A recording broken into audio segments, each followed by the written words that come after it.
کبھی سوچا ہے کہ ایک بچہ جس کی ماں چھوٹی عمر میں فوت ہو گئی ہو، جس کے بھائیوں نے حسد میں کنویں میں پھینک دیا ہو، جسے غلام بنا کر بیچا گیا ہو، وہی بچہ دنیا کی سب سے بڑی سلطنتوں میں وزیر بن جائے؟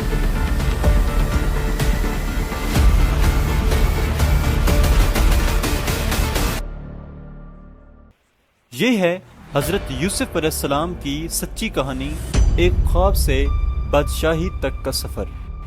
ایسی ہی مزید کہانیوں کے لیے چینل کو سبسکرائب کریں۔ ایک وقت تھا جب کنعان کی سرزمین پر اللہ کے نبی حضرت یعقوب علیہ السلام اپنے 12 بیٹوں کے ساتھ رہائش پذیر تھے۔ ان کے تمام بیٹوں میں سے ایک بیٹا حضرت یوسف علیہ السلام نہایت خوبصورت، ذہین اور پاک دل تھے۔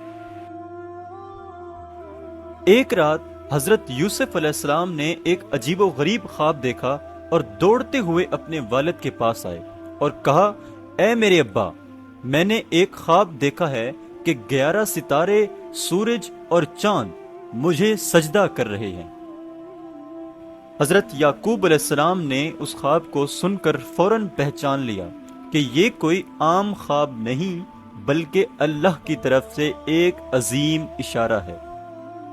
انہوں نے اپنے بیٹے کو تنبیہ کی کہ بیٹا، یہ خواب اپنے بھائیوں کو مت بتانا، کہیں وہ تمہارے خلاف سازش نہ کر بیٹھیں، کیونکہ وہ جانتے تھے کہ شیطان انسان کا کھلا دشمن ہے۔ والدہ کی وفات کے بعد حضرت یوسف علیہ السلام حضرت یعقوب علیہ السلام اپنے باپ کے بہت قریب ہو گئے تھے۔ جب حضرت یوسف علیہ السلام کے بھائیوں نے دیکھا کہ والد ان سے زیادہ یوسف علیہ السلام سے محبت کرتے ہیں تو ان کے دلوں میں حسد پیدا ہو گیا۔ انہوں نے سازش کی کہ یوسف علیہ السلام کو راستے سے ہٹا دیا جائے تاکہ والد کی توجہ صرف انہی پر ہو۔ ایک دن حضرت یوسف علیہ السلام کو کھیلنے کے بہانے جنگل لے گئے اور وہاں انہیں ایک گہرے کنویں میں پھینک دیا گیا۔ پھر جھوٹ بول کر گھر واپس آئے اور حضرت یعقوب کو کہا، ہم دوڑنے میں مصروف تھے اور بھیڑیا یوسف علیہ السلام کو کھا گیا۔ ساتھ یوسف علیہ السلام کا کرتا دکھایا جس پر جھوٹا خون لگا ہوا تھا۔ حضرت یعقوب نے اپنے دل پر صبر باندھ لیا اور فرمایا، بس خوب صبر ہی بہتر ہے، اور جو تم کہہ رہے ہو اللہ ہی اس پر مدد کرنے والا ہے۔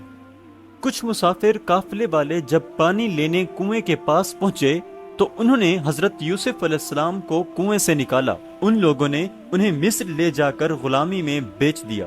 حضرت یوسف علیہ السلام کو مصر کے ایک رئیس عزیز مصر نے خرید لیا اور اپنی بیوی سے کہا، اسے عزت سے رکھو، شاید ہمیں فائدہ دے یا ہم اسے اپنا بیٹا بنا لیں۔